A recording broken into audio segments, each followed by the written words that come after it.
Billy Corgan, underappreciated guitarist? Definitely not by me. He's one of my all-time favorites, a huge musical influence. He was like me, into all the classic rock Hendrix and Zeppelin stuff, but also into The Cure and My Bloody Valentine. Recently, I did a short on Cherub Rock, the riff monster that opens Siamese Dream. Here are some of the comments that I got. The solo in this song actually gives me a high if it's loud enough. Total euphoria.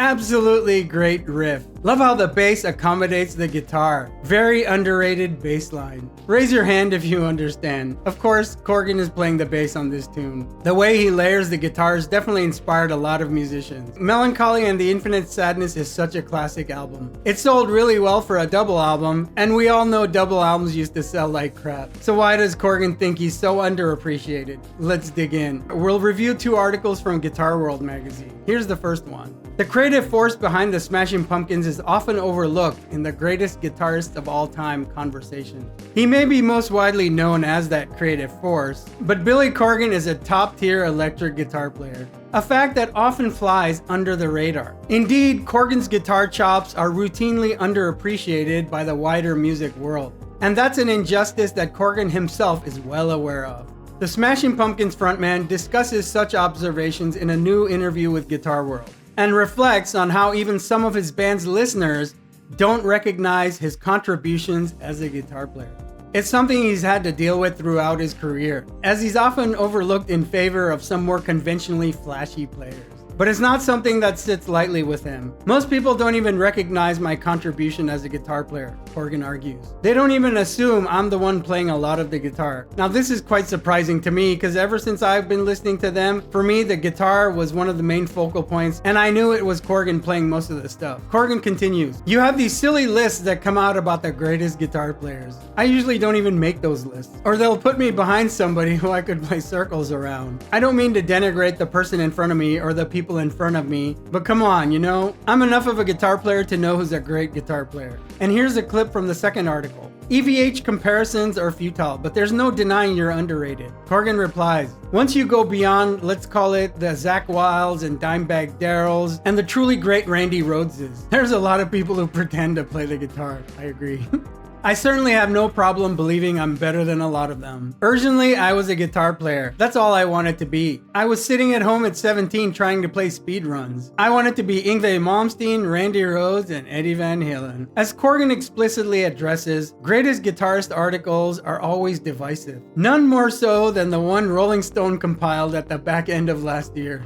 And in line with what Corgan tells Guitar World, his name can't be found on that particular list. That's completely shocking to me, though he is included in Guitar World's own 100 Greatest Guitarists of All Time list under the Best Alternative and Indie Guitarist section. Corgan is clearly unhappy with the lack of representation he's been given elsewhere in other high-profile rundowns. As for why he thinks people relegate or downplay his guitar skills, Corgan suggests it has something to do with the fact that he's responsible for every musical aspect of Smashing Pumpkins, and people struggle to comprehend the fact that he can do it all. Me personally as a guitarist, this was not surprising to me because he was in line with my favorite guitarists that also did all these other roles. Jimi Hendrix, Jimmy Page, they were writing the riffs, they were writing the songs, the lyrics, the melodies, singing, etc. If I'm being frank about it, and maybe this isn't the best way to do it, but if I'm being frank, people have a hard time understanding that as it pertains to the Smashing Pumpkins, I'm writing the songs, lyrics, melodies, arrangements, and playing most of the complicated guitar, he theorizes. And that I'm capable of doing a solo on top of that. I think that's hard for people to process.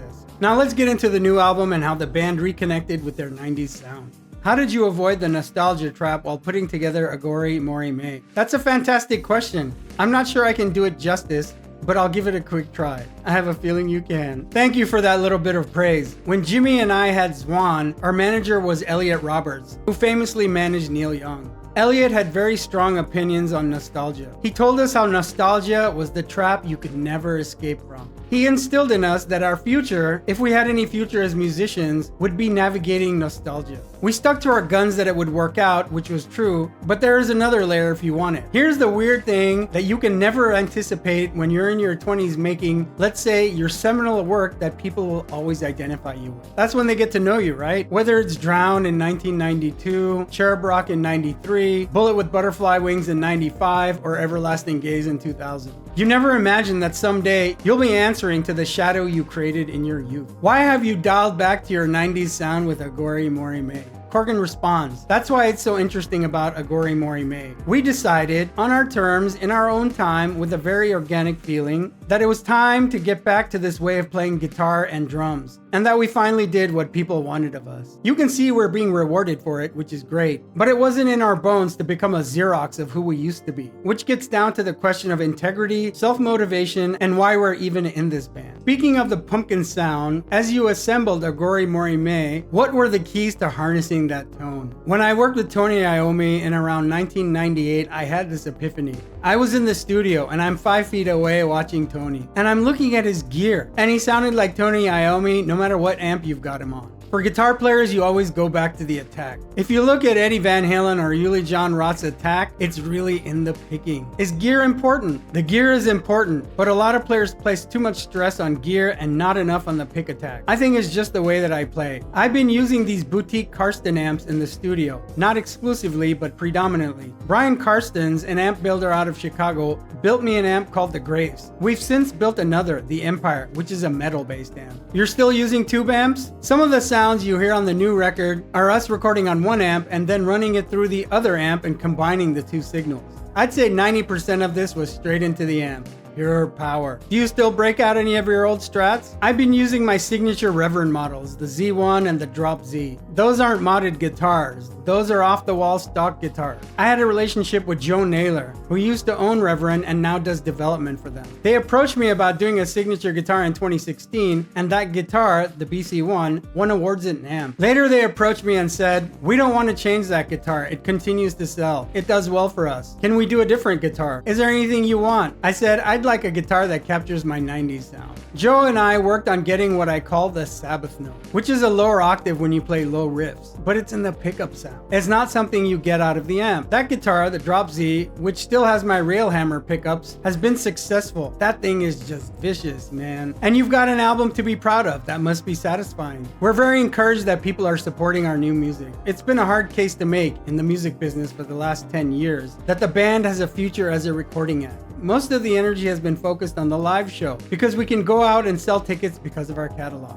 Okay, so where do I even start? There are countless amazing songs, riffs, solos, guitar tones throughout the Pumpkins catalog. Not to mention amazing drumming for one of my favorite drummers, Jimmy Chamberlain. Great production, mixing, and unique, cool artwork. My goal is to make people focus on the guitars and music and forget everything else. All the interviews I've seen with Corgan barely hint at the depths of the guitar playing and the music. Always talking about everything else. The drama, the social media stuff, whatever. Even the Rick Beato interview didn't get as in-depth as I would have liked into the guitar playing aspect. So Billy Corgan, if you're watching this, please contact me. My email is in the channel's About page. I'd love to do the most in-depth guitarist interview with you that's ever been done, as well as your songwriting, singing, and production work. I'm still shocked at this underappreciated thing. When I first heard Cherub Rock, I was blown away by the guitar sound. It was so massive. I'd never heard anything like that up to that day. Of course, I knew the influences behind the sound. It goes back to Tony Iommi, but it was a new take on that tone. Even though, yes, they were using vintage pedals like the Big Muff, it was new. The chorus guitars, they aren't really fifths. They're thick, sludgy thirds blended with open chords. And maybe some fifths too. Epic guitar layering. And using Jimi Hendrix distorted octaves to craft the main melody. Come on now, genius. The heaviness, the riffs, and the iconic solo, the melodic qualities, the guitar tones, a massive modern metal rock tune in a major key. I don't remember anything like that before. To do my part, I'm gonna make videos showing you how to play classics like Cherub Rock. Plenty of song review shorts as well as song reviews from the new album. In the meantime, start with Gish, Siamese Dream, Pisces Iscariot, and Machina. Off you go. I hope your appreciation and interest for Billy Corgan as a guitarist and songwriter has grown. Please remember to subscribe, hit the bell, and drop a comment. Which are your favorite Pumpkins albums and tunes? Don't forget to download my free guitar solo worksheet and checklist. It'll help you craft guitar solos more effectively and creatively. Just click the link in the video description below and sign up today to get your free copy. Thanks for watching. I hope this helps you immensely. Have an awesome creative day.